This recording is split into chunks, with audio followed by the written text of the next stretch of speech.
Aquest diumenge també parlem de l'època medieval amb l'historiador Vicent Baidal. Bon dia, Vicent. Hola, bon dia.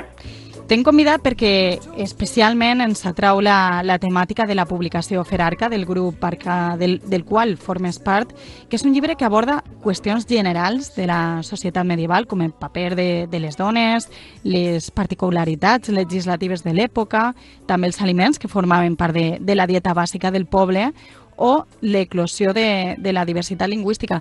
Són molts aspectes d'una època medieval que va ser extensa, que va ser llarga, i no sé ben bé per on començar. Igual per preguntar-te si al País Valencià l'època medieval va tindre moltes característiques en comú que en uns altres llocs.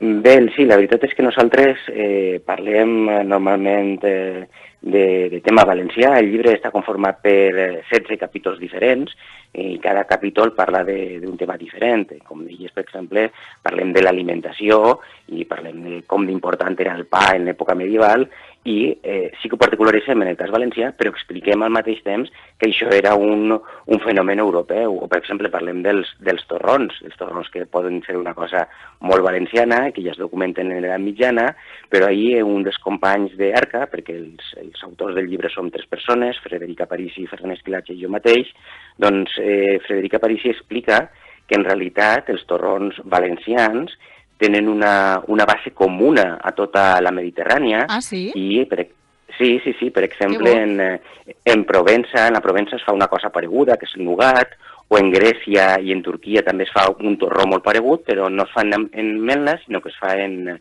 pistatxo. I, per exemple, en cada capítol que expliquem doncs, la medicina, els torrons, no sé, les fires mercantils, normalment sempre hi ha referències a tota Europa, però sí que expliquem com anava la cosa local en l'antic regne de València durant l'edat mitjana. Que interessant. Si vols, comencem per parlar del paper de les dones a l'època medieval. Hem evolucionat o encara estem estancats en aquest aspecte? Bé, la veritat és que si mirem amb el temps sí que hem evolucionat molt. En l'edat mitjana, el que explica també Frederica Parisi en el capítol que ell dedica a les dones, a més, dedica a les dones musulmanes, que en la mitjana en el territori valencià hi havia cristians, musulmans i jueus, i els musulmans encara estaven pitjor que els cristians, diguem-ne. Llavors les dones musulmanes estaven marginades per ser dones i per ser musulmanes. I en aquest cas ell explica com clarament en l'edat mitjana les dones no tenien una figura individual, sempre eren dones de, filles de, o sempre hi havia, o viudes de, fins i tot.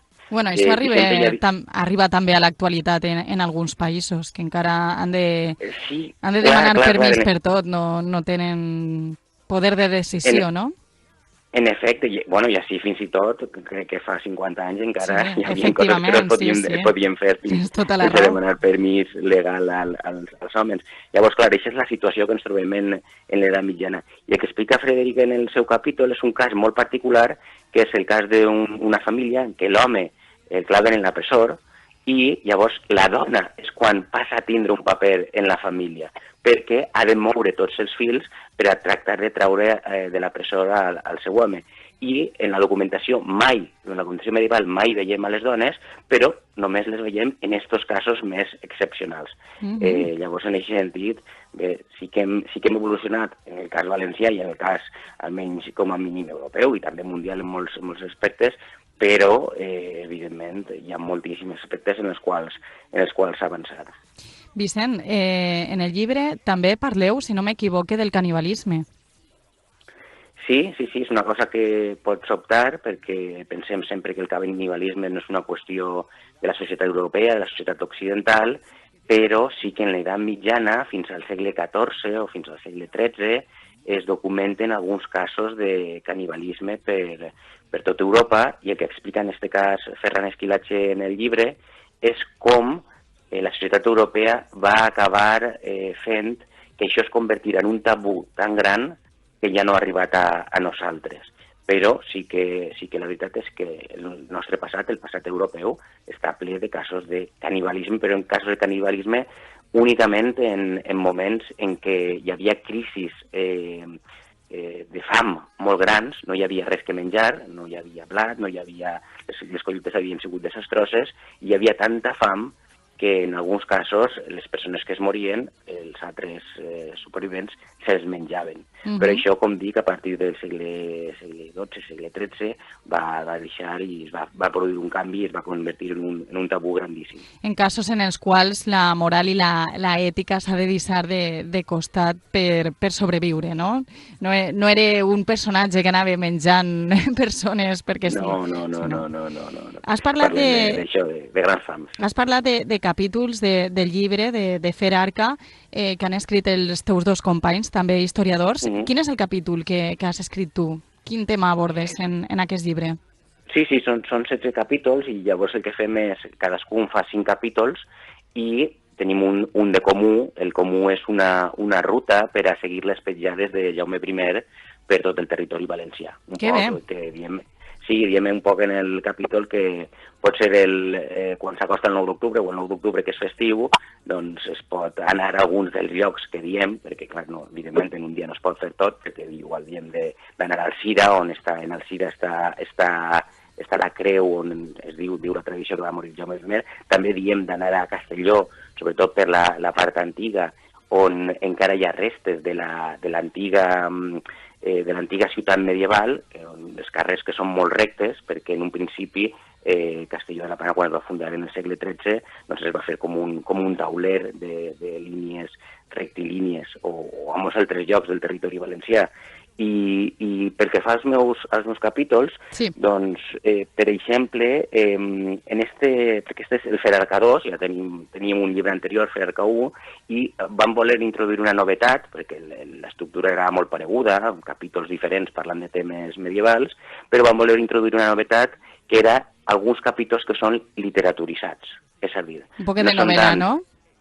Sí, un poc de novel·la, però només en 3 o 4 paginetes expliquem la mateixa història, però com si fora un conte, una narració, i en el meu particular, per exemple, el meu es diu Insomni, i parla de la revolta de Vinatea, de Francesc de Vinatea, que va ser una revolta molt important que hi hagué contra Alfons el Benigne en el segle XIV, en 1331, perdó. Sí.